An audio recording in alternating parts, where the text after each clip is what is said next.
bet you've heard their stories as much as everyone else. It's urban myth, I think.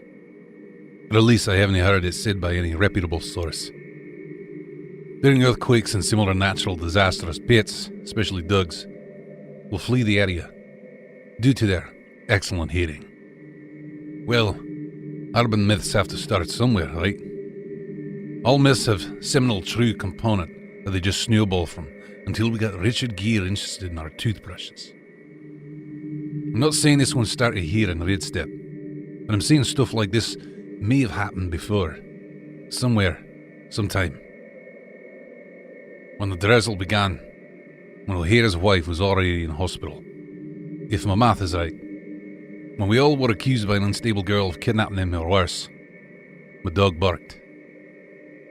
Shouldn't mean a thing since Toby barked all the time, sometimes to himself. What can I say? I've had friends that talk to themselves. I'm very accepting. But this time, he was barking to me. Jumping around, desperate. I've seen him like this a few times. Once when old Joe crashed drunk in front of my house. Other when Monica tried to get in my shed to steal my tools. Or to clean my shed, according to him. And certainly not when little Timmy fell down the well. Got my shotgun and followed Toby to the main door. "Ready, boy?" I asked. He barked. I took it as a yes, Dick. I opened the door and he ran 10-15 metres ahead. Stopped, turned around, barked several times more, and I followed him. As we advanced, I got nervous. Why wasn't there anything in sight? Nobody. No person. I stopped. Toby barked at me, and barked, and barked. Until he stopped and stared at me with those sad eyes I've rarely seen before. He turned around and ran towards Vincent Street. Direct road to access the highway. I followed him, and I saw it. It wasn't a pack. You can't call them a pack since they had nothing in common other than being dogs and running in the same direction. No bonds, no belongings, no nothing. It reminded me of the idiots and the bulls in Pamplona. There was Jackie, Lily's golden retriever, and Morrison, John's Labrador.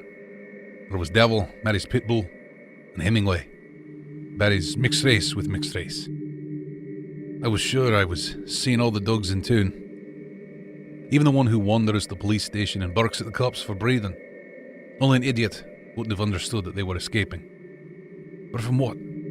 As the drizzle became rain, drop by drop, they stood there, contemplating in curiosity. Because at that point, I thought it was that. A curiosity. Nothing else. I wasn't even worried about Toby.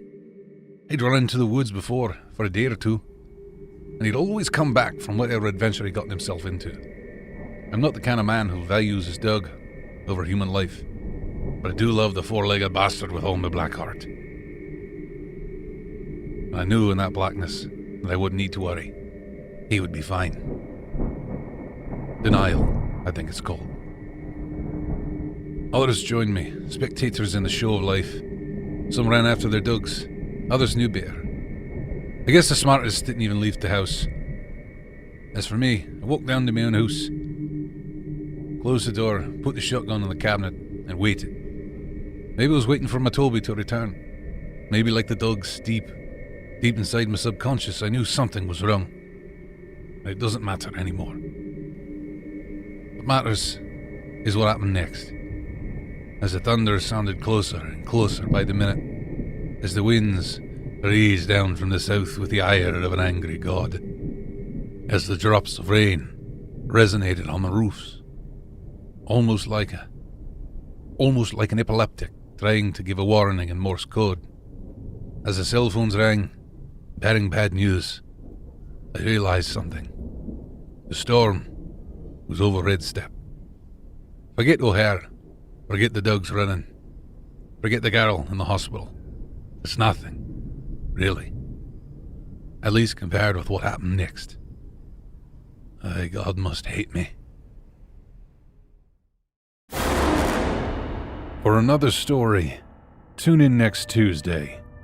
Meanwhile, watch another video. And don't forget to like, share, and subscribe. Check the description for our social media, and sleep well. If you can.